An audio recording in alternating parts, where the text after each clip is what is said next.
Story ಹೇಳ್ತೇನೆ. ಇಡೀ ವಿಶ್ವದಲ್ಲಿ ಒಂದು ಸಾಂಕ್ರಾಮಿಕ ರೋಗ ಬಂತು. ಮತ್ತೊಂದು ಪ್ಲೇಗ್ ಬಂದಿತ್ತು, ನಾನೇ ಹೋಗಿತ್ತು. ಆ ಸಾಂಕ್ರಾಮಿಕ ರೋಗಗಳು ಏನಿದ್ವು ಅಲ್ಲ, ಆ ವಿಜ್ಞಾನಿಗಳು, ಆ ಸೈಂಟಿಸ್ಟ್ಗಳು ಏನಿದ್ದಾರೆ, ಅವ್ರ ತಲೆಯನ್ನು ಸಂಪೂರ್ಣವಾಗಿ ತಿಂದು ಪದೇ ಪದೇ ಜ್ವರ, ಲೂಸ್ ಮೋಷನ್, ಬೇರೆ ಬೇರೆ ರೋಗಗಳು ಬರ್ತಾ ಇತ್ತು. ಭಾಳ ಸಂಶೋಧನೆ ಮಾಡಿದ್ರು ಸಂಶೋಧನೆ ಫಸ್ಟಿಗೆ ಒಬ್ಬ ವಿಜ್ಞಾನಿಗೆ ಬರ್ತಾ ಇತ್ತು.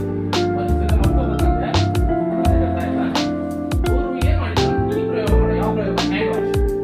ಪ್ರತಿಯೊಬ್ಬರು ಹ್ಯಾಂಡ್ ವಾಶ್ ಅವ್ರು ಏನ್ ಮಾಡಿ, 2 ಗ್ರೂಪ್ಸ್ಗಳನ್ನು ಮಾಡ್ತಾರೆ. ಸಾಮಾನ್ಯವಾಗಿ ಒಂದು ಗ್ರೂಪ್ ಹ್ಯಾಂಡ್ ವಾಶ್ ಮಾಡ್ತಾರೆ, ಒಂದು ಗ್ರೂಪ್ ಹ್ಯಾಂಡ್ ವಾಶ್ ಮಾಡ್ತಾರೆ. ನಾವು ಹ್ಯಾಂಡ್ ವಾಶ್ ಮಾಡಿದ ಗ್ರೂಪಲ್ಲಿ ಎಲ್ಲಾ ರೋಗಗಳು ಇಲ್ಲ ಆಗಿತ್ತು. ಅವ್ರ ಆರೋಗ್ಯವಂತರಾಗಿ ಅವ್ರು ತಿಂದಿದ್ದ ಫುಡ್ಗಳು ಸರಿ ಹೋಗ್ತಾ ಇತ್ತು, ಗೊತ್ತಾಯ್ತು. ಅದು ಹ್ಯಾಂಡ್ ವಾಶ್ ಮಾಡ್ತಿದ್ದವ್ರದ್ದು ಈಗ ಆದ್ರಿಂದ ಏನಾಯ್ತು, ಆ ಹ್ಯಾಂಡ್ ವಾಶ್ ಟೆಕ್ನಿಕ್ಸ್ಗಳನ್ನ, ಹ್ಯಾಂಡ್ ವಾಶ್ ಅನ್ನ ಅತ್ಯಂತ ಪ್ರಮುಖವಾಗಿ ತಂದು ಆ ವಿಜ್ಞಾನಿಗಳು ಥ್ಯಾಂಕ್ ಯು ಹೇಳಬೇಕು. ಹೌದಿಲ್ಲ? ಕ್ಲಾಸ್